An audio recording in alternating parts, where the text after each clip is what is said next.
We mentioned earlier the backup five as being something that Eric still wants us to kind of look at and thinks that we will look at. So report this week that Paul Reed has gained about 10 pounds this offseason. He's hired a trainer, or not trainer, a personal chef. So he's eating good. He's hitting the gym. So right now he's measuring at a 6'9", 235. His vertical has also improved to 28 inches to 34 inches as well. That's also reported too. So he's getting work right now. So since we haven't signed a backup big, and in the last season, we know Paul Reed kind of leaped DeAndre Jordan to be our main backup five. Since we haven't signed one yet, it seems that Paul Reed will probably be the start of the season now as our backup five for Embiid. And if that is the case, how do we feel about Paul Reed being our backup five as of right now? I know, Eric, you kind of said earlier we still may sign a veteran guy, but how do you feel about Paul Reed's potential as a backup big? Well, I'm not against Paul starting out as the guy. I just think that we still need a veteran big, behind Joel, whether he's the second big or third big. I just think when it comes down to it, you just kind of need some experience.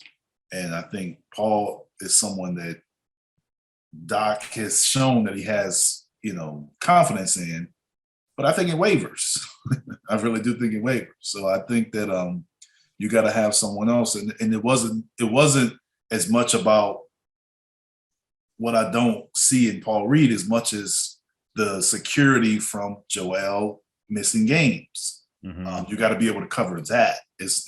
Was my focus, and it was less about Paul Reed and what he can or cannot do, and more about making sure that we have backup if Joel was to miss games, which historically he has done.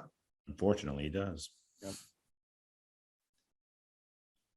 Teja, what are your thoughts? I know you've been on this.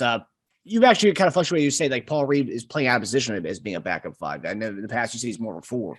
Yeah, the problem is his shot's just not coming along. So no, not yet. He's still extremely young, but I think to be a four on this team, you probably need to have a better outside jumper. So not yet.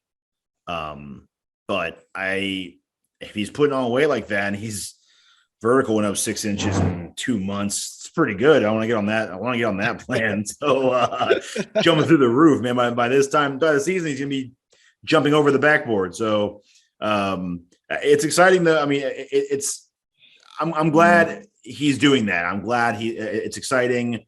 Again, the summer league will show a lot. I think, it'll be a good way for him to audition and maybe to see how the Sixers react to how he looks and how Bassey looks.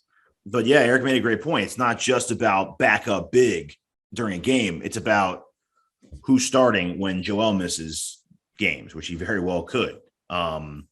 So there are a lot of names out there. If there's one position I think that's the most stacked in free agency right now, it's probably big. I just took a quick glance. Dwight Howard, Bryant, Whiteside, Thompson, Cousins.